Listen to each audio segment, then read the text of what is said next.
మీకు ఒక కథ వినిపిస్తా. అది ఎట్లుందో కామెంట్లో తెలియజేయండి. రామంపురం అనే గ్రామంలో ఒక రైతు ఉండేవారు. అతనికి 3 కొడుకులు. వారు చిన్నప్పుడు కలిసిమెలిసి పెరిగారు. కానీ పెద్దవాళ్ళు అయ్యే కొద్దీ కొట్లాడుకోవడం ఎక్కువ మొదలు పెట్టారు.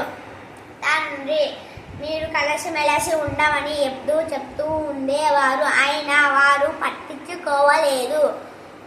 వారిలో మార్పు తేవడం ఎలా అని తండ్రి ఆలోచించాడు. తండ్రికి అప్పుడే ఒక ఉపాయం తట్టింది.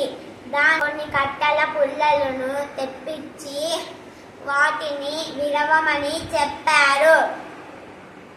అప్పుడు మొదటి కొడుకుని పిలిచాడు. కట్టెగా విరవమని చెప్పాడు.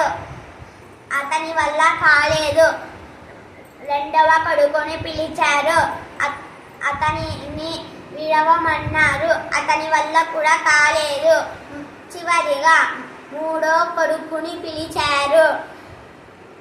దీన్ని కట్టగా విరవమని చెప్పాడు. అతని వల్ల కూడా కాలేదు.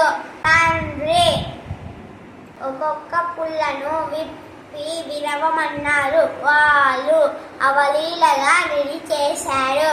అప్పుడు తండ్రి దగ్గరికి రామని మీకు ఏమర్థమయ్యింది అని అడిగాడు.